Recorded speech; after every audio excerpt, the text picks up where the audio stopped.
Depression. Warum werfen scheinbar so viele Menschen ihr Leben fort? Traurigkeit ist vergleichbar mit einer Erkältung. Sie vergeht nach einigen Tagen. Depression hingegen ähnelt einer Krebserkrankung. Sie kann behandelt werden, erfordert aber ständige Aufmerksamkeit und Behandlung, und diese Behandlung hat Nebenwirkungen, ist seelisch enorm schmerzhaft und endet sehr oft tödlich. Allein in Deutschland jedes Jahr zwischen 10.000 und 11.000 Mal. Würdest du jemandem mit Krebs sagen, er solle einfach darüber hinwegkommen oder sich zusammenreißen? Ich denke nicht. Solche Aussagen wären nicht nur grausam, sondern auch extrem herzlos und überhaupt nicht hilfreich. Klinische Depression gibt den Betroffenen das Gefühl, es gäbe keinen Ausweg mehr oder nur noch einen Ausweg. Ich weiß, dass das nicht der beste Weg ist, aber warum gehen so viele von uns, insbesondere Männer, diesen Weg? Das ist eine Frage, die immer wieder auftaucht, sogar angesichts des dramatischen Anstiegs der Suizidzahlen seit 2020. Das bedeutet einfach, dass wir offensichtlich etwas über Suizid nicht verstehen. Das ist nicht deine Schuld, denn diese Wissenslücke lässt sich nicht einfach durch Lesen schließen. Man muss es fühlen, um es zu verstehen, und man muss es selbst erleben. Das ist es, was ich dir in diesem Video vermitteln möchte. Ich möchte dir etwas zeigen. Wir schreiben das Jahr 2018 und wir befinden uns in einem Hotel im elsässischen Kaisersberg, Frankreich. Die genaue Uhrzeit ist ungewiss, aber es ist definitiv nach Einbruch der Dunkelheit. Der Hotelgast hinter der Tür des Hotelzimmers ist niemand Geringeres als der weltberühmte Starkoch Anthony Bourdain. Wenn du mit seinem Lebensweg vertraut bist, dann weißt du, dass diese Nacht seine letzte sein wird. Denn dort im Badezimmer bereitet er sich darauf vor, seinen letzten Atemzug zu nehmen, und trotzdem können einige von euch immer noch nicht verstehen, warum Anthony Bourdain, der den großartigsten Job im Showgeschäft hatte, diesen Weg nahm. Er flog um die Welt und aß köstliche Mahlzeiten mit herausragenden Menschen. Was kann es Besseres im Berufsleben geben, oder? Dieser Mann mit diesem Job erhängte sich in einer Luxussuite in Frankreich. Warum tat er das? Wenn du einer der Tausenden von Menschen bist, die auf Google Suizid bei Depression als Suchbegriff eingegeben haben, hast du sicherlich eine logische Erklärung erhalten, aber solche Erklärungen mit vagen Vorstellungen von Depression bringen dich nicht wirklich weiter, um vollständig zu verstehen, was passiert ist. Die simple klinische Beschreibung hilft Betroffenen eigentlich kein bisschen weiter. Daher bleibt die Verwirrung um Suizid bestehen.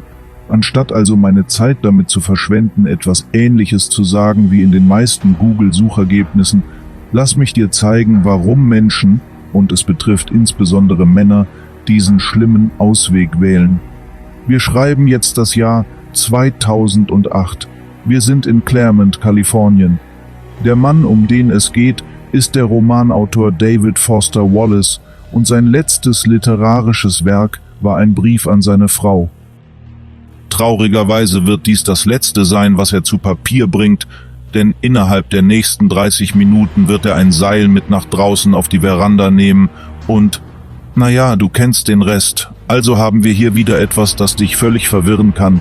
Wie kann ein Mann wie David Foster Wallace sein eigenes Leben nehmen, wo es doch scheint, er hatte so viel, wofür es sich zu leben lohnte, und selbst wenn er nicht so viel gehabt hätte, hatte er immer noch seine Frau und seine Familie. Wie konnte er ihnen das antun? Angehörige sagen oder denken oft nach einem Selbstmord, musste er so egoistisch sein und uns das antun. Egoistisch, das ist das Wort, das viele benutzen, um es zu beschreiben. Wenn du dazu gehörst, dann verstehst du noch nicht, was es bedeutet, psychisch krank zu sein. Also lass mich dir zeigen, was ich meine. Lass mich dir zeigen, warum das passiert ist. Es ist eine Analogie, die David Foster Wallace selbst entwickelt hat. Die schwer depressive Person, die versucht, sich umzubringen, tut dies nicht aus Hoffnungslosigkeit, nicht darum, Angehörige zu strafen und sicherlich nicht, weil der Tod plötzlich attraktiv erscheint. Nein, die Person, deren unsichtbare Qualen ein unerträgliches Niveau erreichen, wird sich selbst töten, genauso wie eine von Flammen gefangene Person schließlich aus einem brennenden Hochhaus springen wird. Verstehe das richtig. Menschen, die aus brennenden Fenstern springen, fürchten weiterhin den Sturz auf den Bürgersteig und welche Folgen dies haben wird. Die Alternative zum Sprung wären die Flammen des Feuers. Wenn die Flammen näher kommen, wird der Tod durch Fallen zum etwas weniger schrecklichen von den zwei Optionen. Es geht nicht darum, den Todessturz willkommen zu heißen, es geht um die panische Angst vor den Flammen. Und doch kann niemand unten auf dem Bürgersteig den Sprung wirklich verstehen. Nicht wirklich. Aber Moment mal, muss es wirklich so sein? Wir schreiben das Jahr 1979 und der etwa 20-jährige junge Mann ist Mike Malak.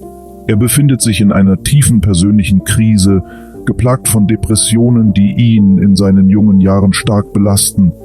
Aber die Bücher, die er liest, die Texte, die er in den letzten Wochen studiert hat, handeln nicht von seinen Studienfächern Theologie und Psychologie. Sie handeln von inneren Kämpfen, spirituellen Krisen und der dunklen Nacht der Seele. Sein Lieblingsbuch war Fänger im Roggen, für Depressive keine unbedingt vorteilhafte Literatur. An diesem Punkt hat die Verzweiflung übernommen und er ist weit über den Punkt der Entscheidung hinaus. Er befindet sich im Prozess, sein eigenes Leben aufzugeben. Wie Mike selbst erinnerte, war er im Vollplanungsmodus. Er dachte also gezielt über Suizid nach. Aber dann wirft ihm das Schicksal einen Rettungsring zu. Er stößt auf die Lehren des Kampfsports und der Meditation, die ihm helfen, aus dem tranceähnlichen Zustand herauszukommen, nachdem er begonnen hat, sie als Werkzeuge zur Selbstheilung zu nutzen. Und jetzt, nachdem er ein umfangreiches Buch über seine Erfahrungen und Erkenntnisse geschrieben hat, ist die Welt etwas besser geworden dadurch. Jahre nach seinem Kampf gegen die Depression schrieb Mike, zähme das schwarze Biest, in der Hoffnung, dass er anderen mit ähnlichen Kämpfen helfen könnte. Aber das Wichtigste, was du über all die Punkte verstehen solltest, die er darlegt, ist, dass sie proaktiv sind. Dies ist, insbesondere für Männer, ein enorm wichtiger Grundsatz. Das bedeutet, dass wenn du bis zum Punkt wartest, an denen die Suizidgedanken sich verdichten, es höchstwahrscheinlich bald schon zu spät ist. Du darfst nicht zuwarten. Stattdessen musst du handeln, und zwar lange bevor du beginnst, den Plan in Gang zu setzen. Wenn du Schwierigkeiten hast, morgens aus dem Bett zu kommen oder wenn negative Gedanken über deinen Selbstwert häufiger auftreten, musst du handeln. Beginne damit so frühzeitig wie möglich. Und zwar heute. Ich sage all das, um wirklich die Natur von depressiven Erkrankungen und deren Verbindung zum Suizid zu unterstreichen. Wenn jemand Suizid begeht, ist es praktisch außerhalb seiner Kontrolle. Es ist dann sehr ähnlich wie jemand, der sich gezwungen fühlt, aus einem brennenden Gebäude zu springen. Wenn du also nie persönlich unter Depressionen gelitten hast, wenn du nie die Flammen hinter dir gefühlt hast, dann stelle dir bitte dieses Szenario einmal vor. Was würdest du wählen? Verbrennen oder springen? Wie würdest du dich fühlen, gefangen von all den Flammen?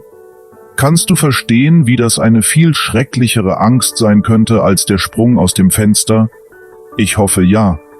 Denn diese Erkenntnis kann dir helfen, depressiven Menschen in deinem Umfeld zu helfen. Wie auch immer, ich hoffe, dass du durch das Anschauen dieses Videos und das bessere Verständnis der Natur von Depression und Suizid zumindest ein wenig mehr Mitgefühl für diejenigen finden kannst, die gelitten haben, die leiden und die in Zukunft leiden werden. Und wenn du selbst von der Depression betroffen bist, möchte ich dir diesen wichtigen Gedanken mitgeben. Keine Dunkelheit währt ewig. Es gibt Hilfe.